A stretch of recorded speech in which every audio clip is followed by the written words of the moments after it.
We all know someone who thinks German sounds ugly. I wish him well. This video will teach you everything you need to know about standard German so we can smoke the haters. Ah, the umlaut letters. The German language's most iconic export, and every German learner's worst nightmare. But I've cracked the code. To pronounce U umlaut, all you have to do is round your lips for U while saying E. Über, Türen. To pronounce O umlaut, all you have to do is round your lips for O while saying Österreich, können. And A umlaut? Well, that's just open wären, wären. German features long and short vowels, but unlike English, they're always predictable. If a vowel is followed by H or a single consonant, it's elongated. But if you see two or more, it stays short and sweet. Now keep this rule in mind because it's the entire reason for this letter's existence. If a single letter S is between two vowels, it becomes voiced, Z, unless you write double S, but then that triggers the rule from earlier and it means that the preceding vowel must now be pronounced as short. And that's why the ligature S set was created, so foreigners like me can pronounce the word Straße knowing that the A is long. To segue back to vowels for a moment, German has diphthongs and they're a bit counterintuitive. Why, you might be asking yourself? Because these two and these two are not read phonetically. Euro, Deutsch, mein, Zeit. Diphthongs and inconsistent spelling? What is this, English? This isn't the time to get concerned though, because the third and last diphthong breaks with this pattern and stays phonetically consistent in its pronunciation. Haus, Maus. Standard German and English just so happen to share quite a few features when it comes to consonants, so let's look at the differences instead. I think we've all done enough German impressions to know that this is read as V. But what you might not know is that what to us is a V sound in German is a F sound. If you come from the UK, you likely call this letter Z. Well, get acquainted with its German cousin, Z, like 20. If you want to write J in German, you're gonna have to write it like this, because this represents a Y sound.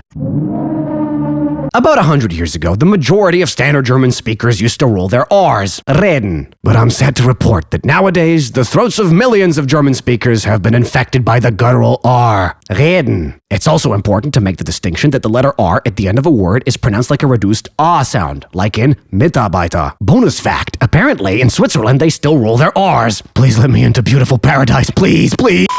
After a short stay at the asylum, I'm ready to continue this video by telling you that German has word initial aspiration like we do in English. It also devoices voice consonants at the end of words like Russian. Partially in relation to this, you may have noticed that 3 different H sounds exist in German. Und ich doch. The reason why I decided to note this during this segment is because German speakers from Germany tend to pronounce 20 as 20, along with any other word that ends in that sound, of course.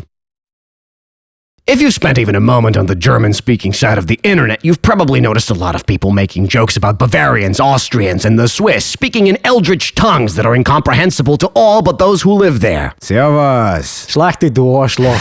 The charming regional accents and what did he just say to me? Und was mache ich hier? Du hast um 21:32 Uhr die Toilette gespült. Aber die gesetzliche Nachtruhe beginnt erst um 22 Uhr. Es geht ums Prinzip. Es tut nicht. Es geht ums Prinzip. We're starting the grammatical segment, and I hope you understand we're going to have to talk about cases. Coming up with the right case to use mid-conversation is very similar to the Deutsche Bahn experience. It takes forever, and it's always late. Standard German has 4 of them: nominative, accusative, dative, and genitive, with the latter not really being heard in colloquial conversation anymore. German has articles, and that's what you're going to be declining most of the time alongside pronouns and adjectives. Most languages that have cases tend to modify the nouns, but in German that rarely happens, and when it does, it's kind of unpredictable. Just like Deutsche Bahn, am I right? Nominative is the dictionary form of the noun. In a sentence, it's whoever or whatever is performing the action. Ich bin ein Meinbroken Fool geworden. Accusative's name is a hint. If you saw me become a monstrous vermin, ihr saht mich ein ungeheures Ungeziefer werden. You would have to put me in the accusative case because that's what you use when something is being done to someone. Dative is pretty simple. It's used when something is being given. Faust gab dem Dämon Mephistopheles seiner Seele. Genitive works literally the same way as apostrophe S in English. You will hear things like das Renegan von Madara over Madara's Renegan because nowadays genitive is dying.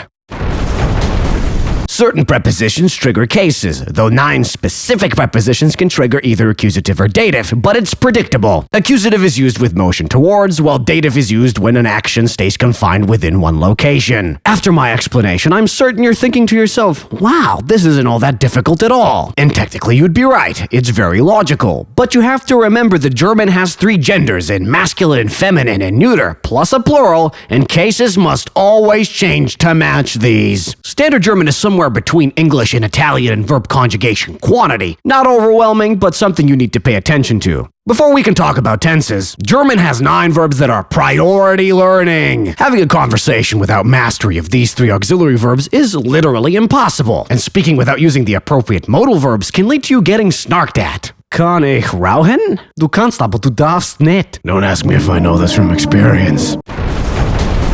We're starting with the present tense for actions happening in the here and now. The past tense gives you some variety, with casual conversation relying on the perfect. This is constructed by taking the verb and putting it in Partizip 2, which doesn't change, and sticking the conjugated version of sein in front of it if it's movement, or haben for everything else. While Präteritum is relegated mostly to official publications and literature, it is something that you cannot live without. The future tense is just werden, followed by the infinitive of the verb it's modifying. All serious viewers of this series know that I have a near idolatrous love of the subjunctive mood. As a matter of fact, Standard German has 2 of them. Konjunktiv 1, despite literally being number 1, is the lesser of the 2 when it comes to use. It's mostly utilized in formal settings to report speech without commenting on its basis in reality. If you enjoy keeping your ability to make hypothetical statements, or maybe you're a fan of making polite requests as opposed to demanding everything, then you're going to have to get comfortable with Konjunktiv 2.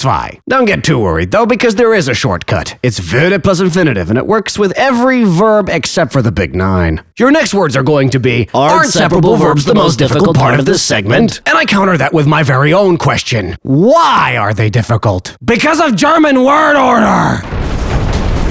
In a standard declarative sentence, or for us regular folk, a sentence with 1 verb in it, it doesn't matter what you put first. The verb is always second. Maybe you consider this too strict and kind of perverse, but guess what? It gets even crazier. After the second verb, there's actually a rule for how the word order is supposed to go. Tekamolo, or when, why, how, and where.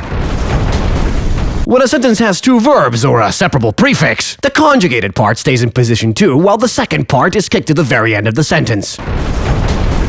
If a clause starts with a subordinating conjunction like because, that, or if, the conjugated verb is pushed to the very end of that same clause. If there's already another verb part sitting in the end of that sentence, the conjugated verb joins it and sits right behind it at the absolute end. The conjugated verb can move to the first position in only 2 scenarios: yes or no questions and imperatives. By virtue of it being the language of media, diplomacy, and writing, Standard High German has 2 tiers of swear words. At one end you got pee pee poo poo goo goo gaga, and at the other a list of words challenging the other person to mutual combat. Like this ancestry-based speculation that you probably shouldn't use to describe the gentleman you met near the train station. Or this interesting personal opinion that you most certainly shouldn't levy at his mother. And if you're feeling lucky, this one's both at the same time. Don't say this, please. Maybe I'm missing a few, but the real magic is with the regional languages of Austria, Germany, and Switzerland. That's where you get the real interesting, vibrant profanity, if you ask me. There's a few things that are vaguely blasphemous if you're a fan of Italian. And interestingly enough, there's an abnormally large cornucopia of words to describe people of below average intelligence. If you're interested in the organ, or organs in this case, they got a couple of those as well. The denizens of Austria, however, are built different because they like to hurt each other's feelings for fun. Whoa, what are they saying? Oh my god, what did he do to deserve? He's your best friend? Like, comment, and subscribe to prove you're not Depput, and I've been your host, Plasticine Heart. Check my channel out if you want to see more videos like this, because that's what you'll find there.